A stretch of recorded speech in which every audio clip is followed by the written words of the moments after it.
Evelyn Vance opened her eyes and knew instantly that something had changed. The change wasn't in her hospital room, a suite outfitted with the kind of luxury she herself had approved for the VIP wing of her clinic empire. It was in the air she breathed, heavy yet fleeting, like the haze over a hidden marsh. It was in the muffled, cautious movements of the staff, who now acted faster, quieter, and with a strange, suppressed sympathy. But most of all, it was in the way Chief of Staff Dr. Marcus Hayes spoke to Paul Garrett just outside her door. Evelyn's own medical knowledge, acquired through running her hospital empire, told her there was no hope left. That was the change. The facade of medical possibility had finally fallen. Welcome to Betty's Stories. I share new life stories here every day, and I'd really appreciate it if you hit subscribe and liked my video. Now let's jump back into my story. I'm sure you'll love it if you keep listening till the end. She closed her eyelids to a narrow slit, an old business negotiation trick she'd used for decades when she wanted to hear what was being said while others believed her distracted or oblivious. The sedatives they claimed to administer numbed her body, but not her mind, which now functioned with the diamond-like clarity of something about to shatter. "Paul Garrett," Dr. Hayes said, his voice sounding tired and guarded. He was an excellent doctor, but he usually saw Evelyn not as a patient, but as his owner. Now he sounded human, almost broken. "I have to be honest. Evelyn's condition is critical. The liver failure is progressing despite everything we've tried. Her organs are failing one by one. We're doing everything possible. Maximum 3 days, maybe less. I am so sorry." Silence, a silence that roared in Evelyn's ears. It was the silence of a death sentence, signed by the biology of her own body, but delivered by another hand. Evelyn felt her heart still beating. 3 days. It meant the doctors were finally admitting what she'd been feeling since last week. Her body was failing. 49 years old, a massive empire of private hospitals, commercial properties in downtown Atlanta, bank accounts, assets, a life built through iron discipline, sleepless nights, and the hard lessons of a failed first life. And now, 3 days. She thought of the past 20 years.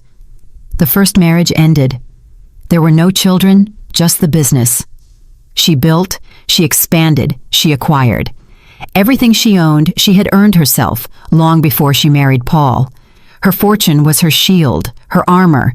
But at 46, she had suddenly realized the house was empty, and the evening seemed endless.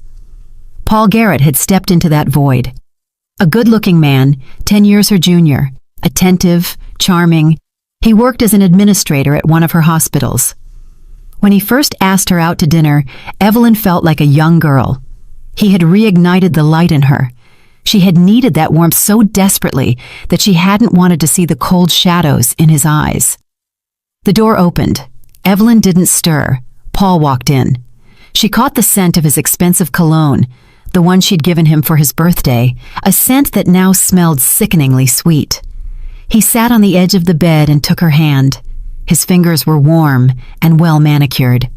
Evelyn's breathing grew shallow. She felt every muscle in her body tense internally, while outwardly she simulated the perfect relaxation of a sedated patient. He believed she was unconscious due to the strong medication.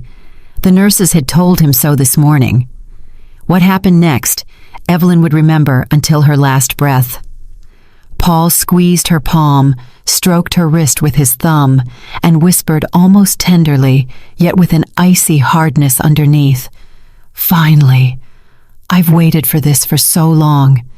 3 years of waiting, 3 years of patience, waking up every morning to look at that cold, busy face, holding this hand, touching this body whose only worth was the money it controlled."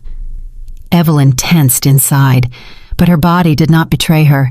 She lay there, a stony image of calm, while a storm of horror and rage raged within her. "Your house, your millions," Paul continued, and there was an emphasis in his voice she had never heard before. It wasn't love, not care, not even neutral respect. It was pure, unfiltered scorn and triumph. It all belongs to me now. 3 whole years. For 3 years, I've played a role, listening to your moral lectures about business and responsibility, smiling at your friends, lying in bed with you. 3 years of contempt, hidden behind expensive cologne and purchased attention. Do you know how much I hated you, Evelyn? Your arrogance, your know-it-all attitude? You thought you bought me, didn't you? A young, handsome man for your empty life? But I had a much better plan.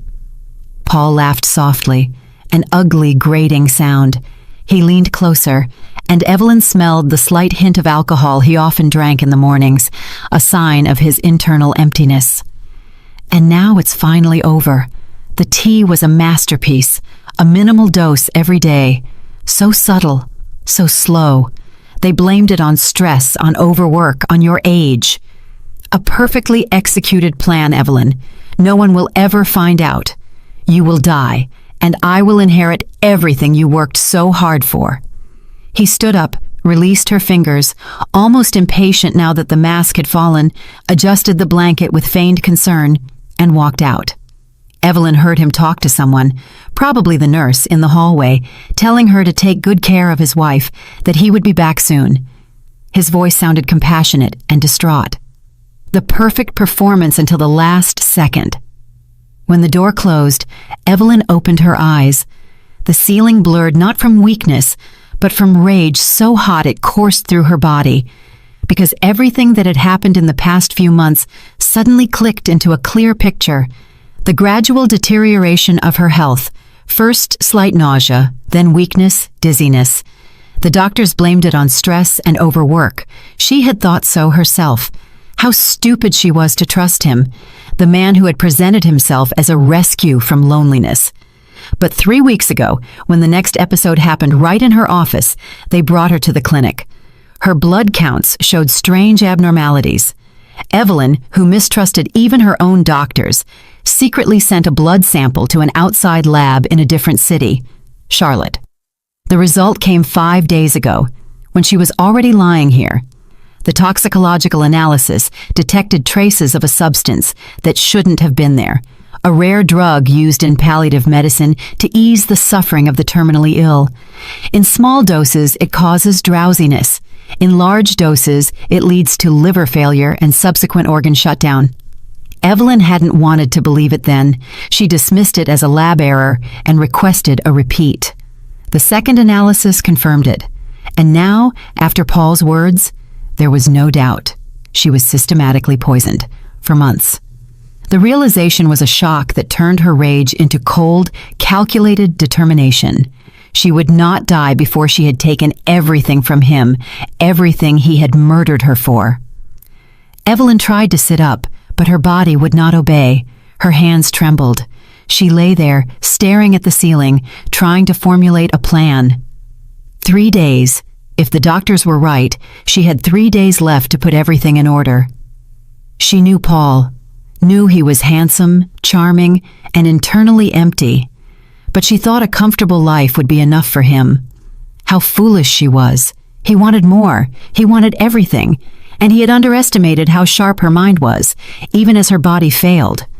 She needed an outsider, someone invisible, someone who had no ties to her old life. Evelyn slowly turned her head toward the door. Someone was handling a bucket in the hallway. She heard water splashing, the scrape of a mop. She called out softly, "Girl?" Her voice was rough and much weaker than she intended. The noise stopped. After a few seconds, the door opened a crack, and a cleaning woman peered in. A young, petite black woman with dark hair clipped at the back of her head. Her face was plain, friendly, without makeup. Evelyn had seen her before. She wiped the floors in the hallway, changed the linens, emptied the commode. Hard, thankless work. Evelyn saw the fatigue deep in her eyes, but also a suppressed strength. This girl had been pushed into a corner by life. "Are you feeling unwell?" The young woman stepped closer, concerned. She smelled faintly of disinfectant and damp cloth. "I'll call the nurse immediately." "No need." Evelyn forced herself to speak clearly. "What is your name?" "Chloe." "Chloe Jefferson. Chloe, close the door. I need your help. The girl was confused. Her eyes widened slightly, but the sternness in Evelyn's gaze made her obey. She closed the door. She came closer and looked into Evelyn's face. Are you okay? Do you need a doctor? I'm fully conscious. Evelyn looked into her eyes. And I need you to do something for me. Do not tell anyone I am lucid. Not my husband, not the doctors. But call my attorney, Jason O'Connell. His number is in my cell phone, in the nightstand. Tell him Evelyn Vance asks him to come immediately. Personal matter.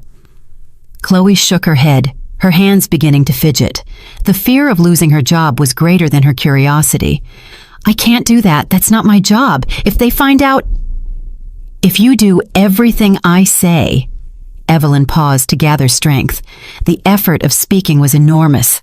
You will receive enough money to never work as a cleaner again, never mop strange floors or empty commodes again. I mean it. I know you have debt, Chloe. I know you cared for your mother until her last breath and are bearing the costs of that care. This amount will pay off all that and more. The girl looked at her in disbelief, but something sparked in her eyes. Hope. Desperation. Evelyn saw that this girl was clinging to any straw. Chloe thought of the monthly payment for her deceased mother's nursing home that she still had to pay off, of the empty pantry in her small apartment. You're serious about this? Her voice was barely a whisper. Absolutely. But we have little time. Call O'Connell. Now. Chloe hurried to the nightstand and took out the phone. It was the latest model, heavy and cool in her hands. Her fingers trembled as she scrolled through the contacts. She found the name and pressed call. Evelyn heard long rings. Finally, someone picked up. Mr. O'Connell, excuse me, I'm calling from the hospital. From Evelyn Vance. She asks you to come urgently. The lawyer asked something. Chloe swallowed. Yes, she is conscious. She says it's a very urgent, personal matter. She sounded like she was reciting a secret oath. She handed the phone to Evelyn. Evelyn took it, barely holding on. Jason, it's me, she said. Her voice was steady now. Her rage gave her the strength. I need to draw up a new will today. Come immediately and bring a public notary with you, and not a word to anyone. I am being murdered, Jason. This is my last chance to secure my revenge. O'Connell was silent for a second on the other end. Then he answered briefly, his voice metallic. I'm on my way. I'll be there in about an hour. I'll bring Tiffany and everything necessary. Evelyn gave the phone back to Chloe. Thank you. Now just wait here and be quiet. When he arrives, stay as a witness. Do you understand? But why me? Why do you trust me? Chloe was overwhelmed by the sudden intimacy and weight of the situation. Evelyn smiled weakly, an expression of cold pleasure on her pale face. Because you are an outsider. You are not part of my circle. My husband cannot buy you or intimidate you. You are uninteresting to him. You have no loyalties he can break, and I need you exactly as you are. Pure, desperate, ready. Chloe sank into the chair by the wall, horrified by what was happening. The realization that she held a wealthy woman's life in her hands was overwhelming. Evelyn closed her eyes and gathered her strength. 1 hour. She had to hold on. Inside, she repeated Paul's hateful words. Those words were her fuel. The time passed agonizingly slowly. Dusk was settling outside. The October day was ending early. The hospital light shone cold and relentless. Chloe sat silently, occasionally glancing at Evelyn. She no longer saw Evelyn as her boss, but as a dying enigma who was opening the door to a new life for her. Exactly on the hour, the door opened and Jason O'Connell stepped in. A 54-year-old fit man in a suit whose eyes betrayed the sharpness of an experienced lawyer. He had been Evelyn's rock, and his expression was now serious, almost grim. He was followed by his assistant, Tiffany Morrow, 25 years old, with a tablet in her hand and an alert expression. O'Connell's first action was to scan Chloe by the wall with a quick, assessing glance. Evelyn Vance. O'Connell approached the bed and looked at her face. "What's going on?" "Close the door," Evelyn commanded. "Sit down and listen carefully. I have no time for pleasantries or surprises." O'Connell nodded to Tiffany, who closed the door. Chloe remained standing by the wall, her breathing shallow, as if afraid to move. O'Connell noticed the tears in her eyes and her pale skin, silently noting these details. O'Connell sat down and pulled out a voice recorder. "May I record this, for legal clarity?" "Yes, you may. I want every word documented." Evelyn told him briefly and clearly, but her voice was filled with cold anger about the test results, the toxic substance in her blood, and Paul's words half an hour ago. She spoke of Paul's triumphant look, of the moment she realized she wasn't sick, but being murdered. O'Connell listened without interrupting, but his face grew harder and harder. The news of the poisoning didn't completely surprise him, but Paul's open display of triumph did. "Do you have the analysis reports in your safe at home?" "Yes. The code is my mother's birthday. Get them and make copies. That is the evidence against him." "That is the basis for a criminal case," O'Connell said slowly, his voice deep. "But first, we must secure your will, or the entire estate will fall to your husband by law. Legal logic must precede human revenge." "That is exactly why I called you. I want to leave everything to this young woman." Evelyn indicated Chloe with a weak movement of her head. "Chloe Jefferson, and she will pay you generously for your services. We will include that in the will as well." O'Connell turned and scrutinized the cleaning woman. Chloe was deathly pale, but nodded in agreement. The thought of becoming a multimillionaire was too abstract, but the idea of denying Paul the inheritance began to produce a cold satisfaction in her. But why her? O'Connell's question was professional, but also personal. "Because she is here, because I trust her, and because I have no time for doubts. My entire estate is premarital property. I have no children. It is mine, and I can dispose of it as I wish. Draw up the will so that Paul cannot contest it. Secure it against every legal attack." O'Connell nodded, his thoughts racing. "We need a notary and a doctor to confirm your capacity to execute the will at the moment of signing. Without that, the will is vulnerable. Organize it today, immediately. I need an independent witness who gives Garrett no grounds for attack." "All right. Tiffany, call the on-call public notary and find an independent neurologist or psychiatrist from another hospital. They must come immediately. Ensure this doctor has no contact with Hayes." Tiffany went out and took out her phone. O'Connell turned to Chloe. His gaze was insistent. "Ma'am, do you understand what is happening?" Chloe nodded uncertainly. "Not entirely. It's terrifying. You will inherit the entire estate of Evelyn Vance. The house, the hospitals, properties, accounts. You will be a very rich woman, but you will also become a target for her husband. He will try to contest the will. Perhaps he will try to intimidate you or bribe you. Or worse. We are talking about a murderer here. Are you ready for that?" Chloe was silent. She took a deep breath, feeling the pounding in her temples. The possibility of never being hungry again was a powerful incentive. "Do I have to be?" "Yes, because we will do everything right legally, but psychologically it will be a war. He will not leave you alone. You must be steadfast, Chloe." Evelyn interjected, her voice now very weak. "Chloe, I am not asking you to be a saint. Once you have the money, do what you want with it. But I ask you one thing. See this poisoning through to the end so he goes to prison, so he doesn't kill anyone else, and reward generously everyone who helps you. Do you promise me?" The girl looked at Evelyn, tears in her eyes. It was the last request of a dying woman. "I promise. I will seek justice for you." Half an hour later, the room gathered.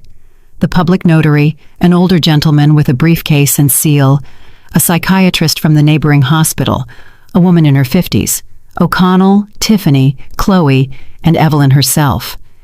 The atmosphere in the room was tense, solemn, and shadowed by the anticipation of death. The notary looked at Evelyn with respect, witnessing how she was using her last hours to stage an act of revenge. The psychiatrist conducted a quick but thorough examination, asking questions. What day is it? Where are you? What is the name of the President of the United States? Evelyn answered clearly. The doctor noted on the form, after checking Evelyn's pupils and evaluating her response. Patient is oriented in time, space, and to person. Consciousness is clear. Legally capable to execute a will. Signature, stamp. The final legal hurdle was cleared. The notary opened his laptop and began typing the text of the will. He read it aloud. I, Evelyn Vance, of sound mind and memory, bequeath my entire estate as it belongs to me on the day of my death to Chloe Jefferson. He looked up. Ms. Vance, are you aware that you are disinheriting your husband? Yes, I am aware. That is my express wish. Are you acting of your own free will, without coercion? Yes, I confirm. Evelyn's eyes fixed on the notary, dispelling any doubt about her resolve. The notary nodded and printed the form with a portable mini printer. O'Connell filmed the entire process with his cell phone camera. Evelyn signed with a trembling hand. The notary affixed his seal and attested to it. The witnesses were Tiffany and a nurse from a nearby department whom O'Connell had brought in at the last minute to prevent any challenge. When everything was over, the notary placed the document in an envelope. I will deposit it in the notary's office. Tomorrow morning, I will make certified copies. Everything is legal. There is no longer any legal point of attack. Evelyn nodded. Her strength was rapidly failing now. O'Connell leaned forward. Ms. Vance, I will take care of the toxicology. I will request all analyses and engage the district attorney's office. Paul will be held accountable. Thank you, she whispered. The word was a breath of air, but it carried the weight of a mission accomplished. Everyone left. Only Chloe remained. She stood by the bed, not knowing what to say. Her mouth was dry. Go home, Evelyn said tiredly. We'll see each other tomorrow, maybe. And remember what you promised. Chloe nodded and went out. Evelyn remained alone. She stared into the darkness outside the window and thought, 3 days, maybe less. But she had done it. She had robbed Paul of the thing he killed her for. That was the only thing that mattered now. She felt no pain, only a deep, cold calm. The revenge had given her more peace of mind than all her wealth. She died during the night, quietly, without torment. The nurses found her in the morning. When Paul learned of it, he burst into a loud, demonstrative display of tears in the hallway. The clinic staff, whom he had treated with arrogance for 3 years, comforted him. He thanked them, pressing his handkerchief, and triumphant sparks danced in his eyes. He thought he had won. The morning began with a phone call. Paul Garrett sat in Evelyn's office, which he now considered his own, flipping through documents, property deeds, bank statements, lease agreements. All this wealth now belonged to him. 3 years of waiting, 3 years of playing the loving husband. The result was now before him. He had already opened Evelyn's safe last night after the supposed triumph, found the analysis reports, but dismissed them as nonsense. He had thoroughly checked Evelyn's premarital asset status. Flawless. No community property. He was the sole heir. He leaned back in the leather armchair and stretched. The smell of Evelyn's perfume, still lingering in the air, no longer bothered him. It was the scent of his victory. Outside was a clear October day. The leaves on the trees shone yellow and orange. Beautiful. Paul smiled. Life was settling into place. His phone vibrated. Victoria Shaw, his mistress, the pharmacist he had bribed, who had procured the rare drug for him. She was cold, pragmatic, and the only person who shared his contempt for Evelyn. He answered, Yes, my dear. How is it going? His mistress's voice sounded cautious. Great. She died last night. Quietly, without witnesses. The doctor said liver failure. No questions. Everything is safe. Absolutely. I calculated everything. The dose was minimal, spread over months. The drug breaks down quickly. There are hardly any traces left. Even if someone checks, they won't find anything. I'm a genius, Victoria. Who looks for murder when someone dies of organ failure at 49? Victoria was silent. She wasn't as certain of victory as he was. And the will? What will? She didn't draw one up, I checked. The entire estate is from before the marriage. No children. So I inherit as the husband. The law is on my side. He radiated self-satisfaction. I hope you're right. Paul, don't wait too long. Take care of the formalities and then let's disappear. Vivi, don't be nervous. In 6 months, I'll have everything sorted. Sell the hospitals and properties and we'll move away. Anywhere you want, overseas. The money is enough for several lifetimes. We'll open a clinic in the Caribbean, but just for ourselves. Victoria sighed. Good. Just be careful. Take it slow.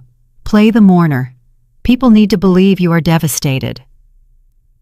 I am a professional, Paul sneered. Don't lecture me. I played the role of my life for 3 years. He hung up and went to the cabinet where Evelyn kept her collected cognac. He poured himself a glass, sipped it. Excellent. Everything in this house was excellent. And now it belonged to him. He felt like a king who had reclaimed his throne. There was a hard knock at the door. The housekeeper, an older woman with red eyes, entered. She had served Evelyn for 20 years and always looked at Paul with suspicion. Mr. Garrett, the attorney is here for you. Jason O'Connell. He's not alone. Paul frowned. O'Connell. That man had always been too smart and too observant. Evelyn had entrusted him with all legal matters. What did he want? Was he coming to settle his fees? Let him in. O'Connell appeared in the office, elegantly dressed in a suit and with a serious face. His gaze was hard and judgmental. He didn't offer his hand in greeting, just nodded. Mr. Garrett, my condolences. Thank you. Paul put on a grieving grimace. This is a tragedy. I am devastated. He gestured to the cognac. Would you like a drink to calm your nerves? No, thank you. I need to discuss some legal matters with you. It cannot wait. I'm listening. Please, have a seat. O'Connell sat down without being asked and pulled out a file. The file looked thin, but its contents already seemed ominous to Paul. Evelyn Vance left a will. Paul tensed up. Really? He had checked the safe. Had Evelyn outwitted him? A cold wave crawled up his spine. When? When did she manage that? That's impossible. She was unconscious. The entire estate that belonged to her at the time of her death has been bequeathed to another person. A pause. Paul needed a moment to grasp the meaning. The air in the room seemed to freeze. The realization hit him like a sledgehammer. He had killed for nothing. You mean, I am not the heir according to the will? His voice was suddenly thin. Ms. Vance disposed of her property differently. It was her legal right. Paul jumped up. His facade of grief crumbled in an instant. That's impossible. She was in a coma. When did she manage that?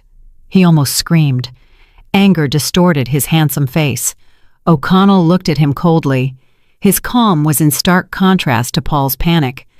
The will was drawn up one day before her death, in the presence of a public notary, a psychiatric doctor who confirmed her legal capacity, and 2 witnesses. Everything is absolutely lawful. We took every legal precaution you can imagine. To whom? Paul asked. He felt his back turn cold. To whom did she leave it? My cousin? A foundation? That will be announced tomorrow at 10 o'clock at the notary's office. Your attendance is mandatory. O'Connell's eyes briefly sparkled. I will contest it. Paul slammed his fist onto the polished mahogany desk. The cognac glass rattled. She was not of sound mind. She was sick. This is a farce. We have a doctor's certificate confirming her full legal capacity at the moment of signing. There is a video recording and the statements of the notary. She was mentally lucid, Mr. Garrett. O'Connell stood up. I advise you to prepare yourself morally and hire your own attorney. The will is a fortress. He left without saying goodbye. Paul remained alone, breathing heavily. A will. How dare she? How had she managed it? He grabbed the phone and dialed Victoria's number. "We have a problem. A huge problem. Evelyn tricked us." The next morning, Paul appeared at the notary's office. He had barely slept. Victoria Shaw accompanied him. He introduced her as a family friend supporting him in this difficult hour. She wore a dark suit and nervously looked around. The notary, the same older gentleman, received them in his office. O'Connell and his assistant, Tiffany Morrow, were already seated there. "Where is the heir?" Paul asked sharply, his voice slightly trembling. He expected to see a distant relative or a business partner. "The heiress sent a representative," the notary replied. "Her interests are represented by Attorney O'Connell, based on a notarized power of attorney." "Who is she? Where is she?" The notary opened the file and pulled out the document. He looked at Paul with a mixture of pity and contempt. "According to the will of Evelyn Vance, the sole heir to her entire estate is Chloe Jefferson residing—" "Who is that?" Paul couldn't believe his ears. "I have never heard of her." Disbelief gave way to stark horror. "The cleaning lady from the hospital where your wife passed away," the notary confirmed dryly. Victoria gripped Paul's arm and squeezed it to warn him not to completely lose his composure. He swallowed his rage and forced himself to speak calmly. "That's absurd. Evelyn didn't know this girl. How could she leave everything to her?" O'Connell answered casually, as if commenting on the weather. "The testatrix is entitled to bequeath her property to any person she wishes. The law does not require a justification of motives, but I can assure you, Ms. Vance had very clear motives." "But she was sick, not of sound mind." Paul clung to the only straw left. "On the contrary." O'Connell placed the psychiatric evaluation on the table. "Here is the report from the psychiatrist who conducted the assessment immediately before the will was signed. Conclusion: legally capable, consciousness clear, free will. A video recording of the process also exists. The notary personally recorded her will. Everything is impeccably drawn up." Paul felt the ground sinking beneath his feet. His face was ashen. "And what about me?" The notary patiently explained the obvious. "Your wife's assets were acquired before the marriage. Therefore, they are not community property. As the surviving spouse, you are only entitled to your share of the property acquired together. That is what you bought or earned during the 3 years of marriage. The house, the hospitals, the commercial properties, the accounts, all of that belonged to Ms. Vance before the marriage. By the will, these assets transfer to Ms. Jefferson." "You mean I get nothing?" Paul's voice was a whimper. "You have your salary from the 3 years, your personal savings, the car registered in your name. That is your share of the jointly acquired property. Ms. Vance ensured you are absolutely destitute." Paul was silent. His head was buzzing. 3 years. For 3 years he had poisoned her, pretended, been patient. For what? So some damn cleaning woman could get the millions. The revenge was perfect. "Where is she?" he asked quietly, dangerously quiet. "Ms. Jefferson has accepted the inheritance through her representative," the notary replied. "Her whereabouts do not need to be disclosed to you." "I want to talk to her. I will make her an offer she cannot refuse." "That is impossible," O'Connell interjected. "My client does not wish any contact with you. You are considered the murderer of your wife and a threat to Ms. Jefferson." "I will contest the will. I will sue."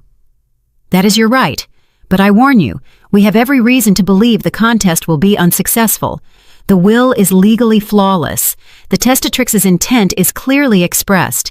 The medical documents confirm legal capacity. There is no basis to invalidate the will. You are only wasting your own money on lawyers." Paul stood up, swaying. Victoria supported him. They left the notary's office in silence.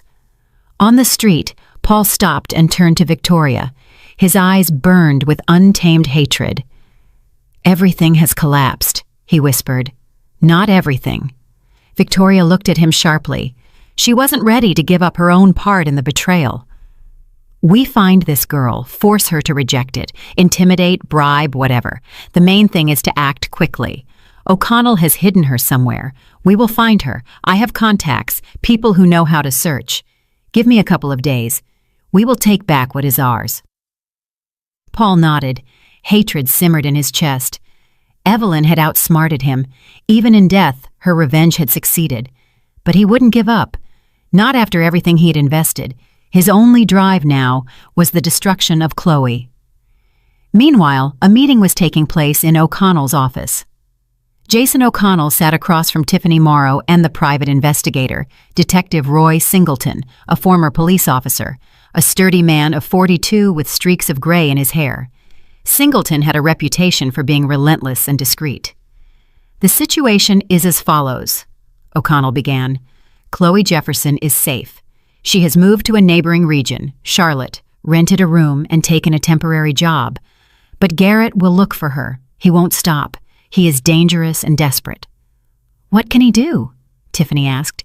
"Intimidate, bribe, force her to renounce the inheritance. In the extreme case, if she refuses, physically eliminate her. We are dealing with someone who systematically poisoned his wife. He is capable of anything. We must not only protect Chloe but also neutralize him legally." Singleton nodded. He had studied Evelyn Vance's case files and was impressed by her foresight and intelligence. "I will check all the hospital surveillance cameras. I will trace who had contact with Ms. Vance in the last months. I will check the pharmacies for what Garrett purchased, what medications. If he poisoned her, traces remain. There are always traces." "Good. Another point. We need the criminal prosecution. Without it, Garrett remains free and will continue to hunt Chloe. I have already prepared the complaint for the district attorney. I am enclosing the toxicological reports that Evelyn Vance commissioned. They clearly show the substance in the blood that she was not medically prescribed." Tiffany inquired, "And what if the report doesn't confirm the poisoning?" "It will confirm it. Evelyn was meticulous. She sent samples to 2 independent labs. The results are identical. Furthermore, she documented the deterioration of her condition by date, keeping a diary of symptoms. All of these are circumstantial but weighty evidence. She documented her own murder case." "Who are we giving the case to?" "District Attorney David Chen. He is a professional. He doesn't take bribes. If anyone will bring it to trial, it's him. He loves cases based on calculation." Singleton stood up. "I'll start working. I'll deliver the first results tomorrow. I'll focus on the pharmacies and the camera footage first." He left. O'Connell turned to Tiffany.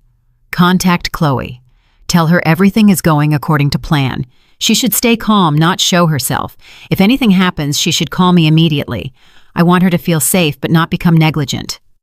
"Understood. And one more thing. Request all documents from Ms. Vance. Contracts, deeds, statements. I want to be sure that every asset is legally protected. Garrett will try to find loopholes. We close them in advance. Evelyn's will must be untouchable." Tiffany nodded and went out. O'Connell remained alone. He opened the safe, took out a copy of the will, and read it again. Everything was right. Every word, every comma. Evelyn Vance was a smart woman. Even in death, she had thought of every detail. He remembered their last conversation in the hospital room, how calmly she looked at him, without fear. "Jason, I know I'm dying, but I want him to get nothing. Not a single cent. He must understand that he killed me for nothing. His triumph must become his greatest defeat." "Ms. Vance, are you sure you want to give everything to Ms. Jefferson? You barely know her." "I know her. That's enough. She is honest. She works for a pittance, rents a room, pays off the loan for her deceased mother's treatment. You can't buy people like that. You can entrust revenge to people like that." "Revenge?" "Yes. I want Paul to go to prison, to be convicted of my murder. And Chloe is a witness. She saw him enter the room. She heard what I said afterward. She will help the investigation. She promised me.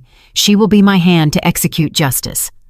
O'Connell had nodded then, and now he was fulfilling the promise he had made to a dying client. He locked the will back in the safe and picked up the phone. He dialed District Attorney Chen's number. "Mr. Chen, O'Connell, I have material for you. Possible premeditated murder by systematic poisoning. I am sending you the documents. The case is complicated but promising. The evidence is unusually strong."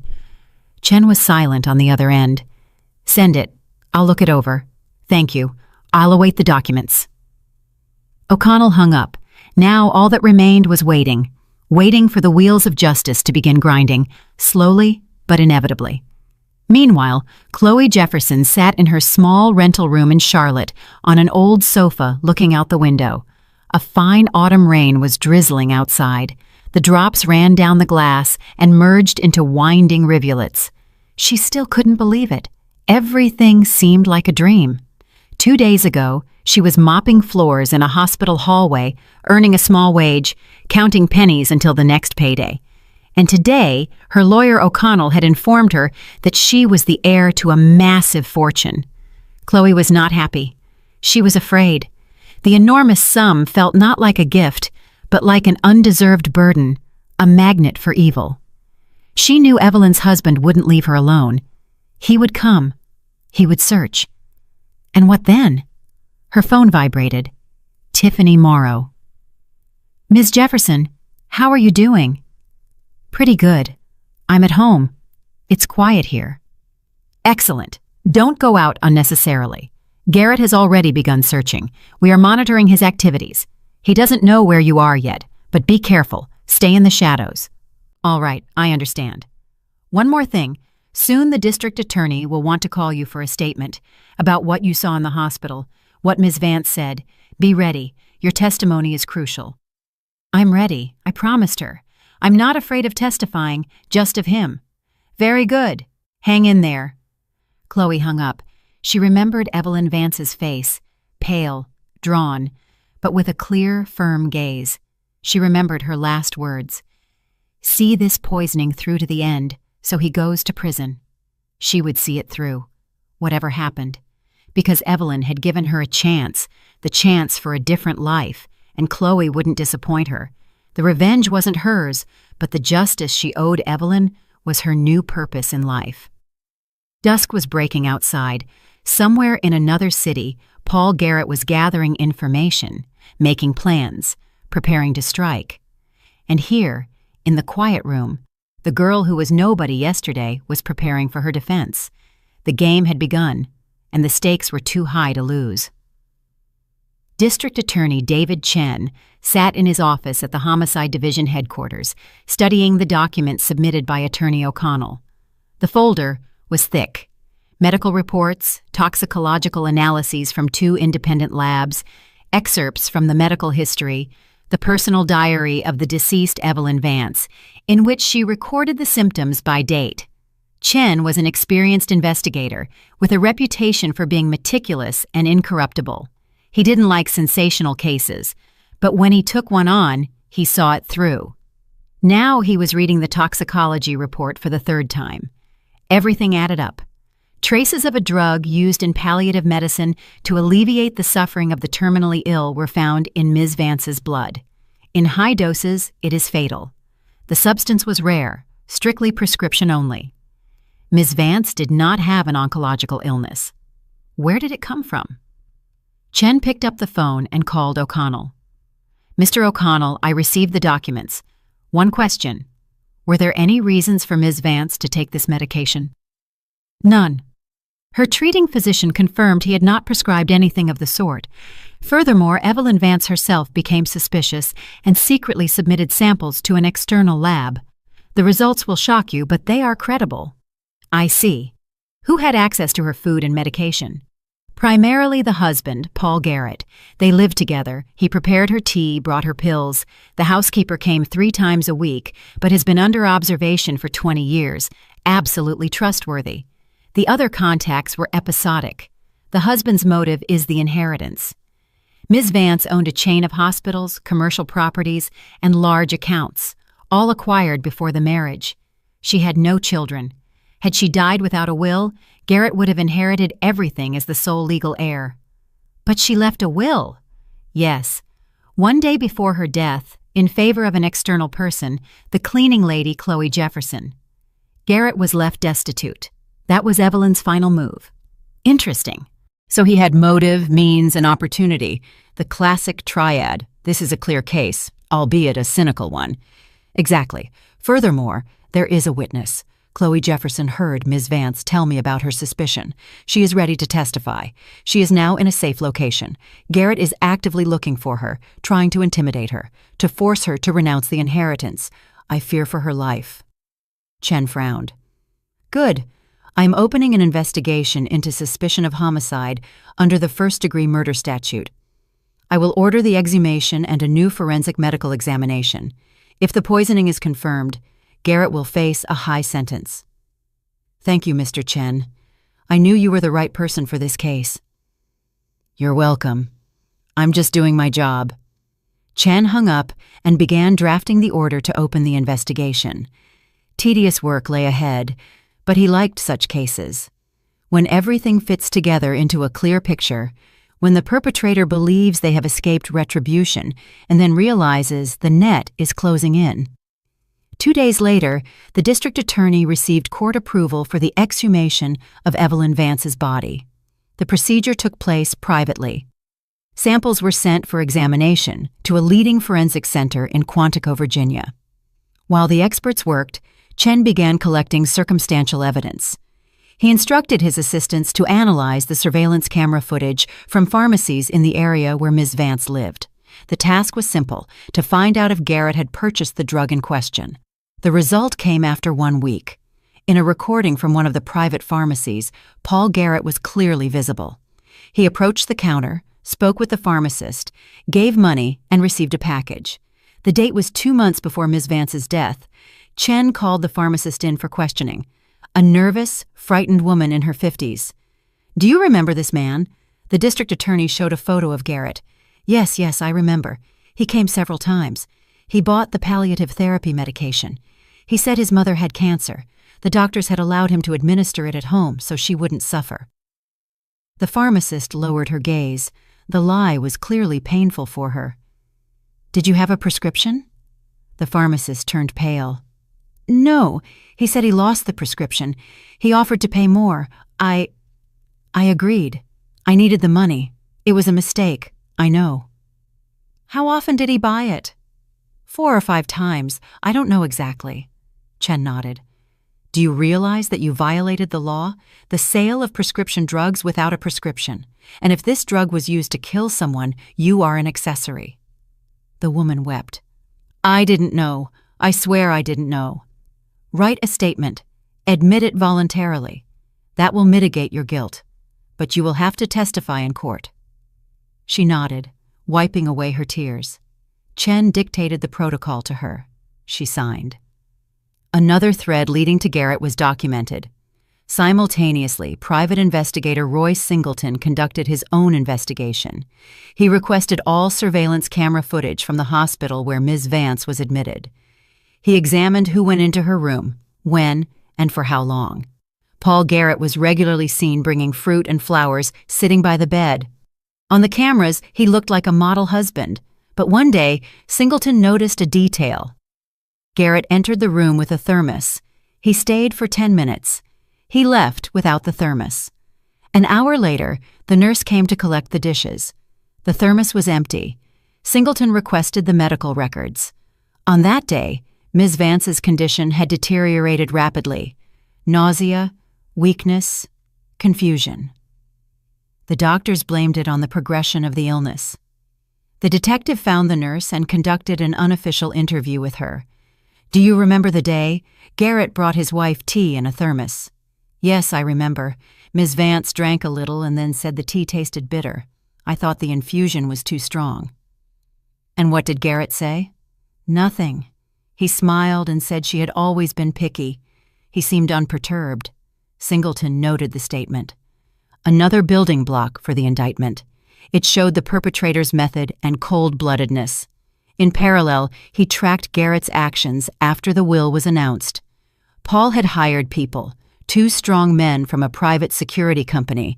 They scoured the city, questioning Chloe's former colleagues, neighbors, acquaintances. They were desperately searching for her whereabouts. Singleton reported to O'Connell, Garrett has become active. His men have already found out that Chloe rented a room on the outskirts of the city. They questioned the landlady. She said the girl moved out a week ago and didn't leave a new address. They will find her sooner or later. We must act before they do.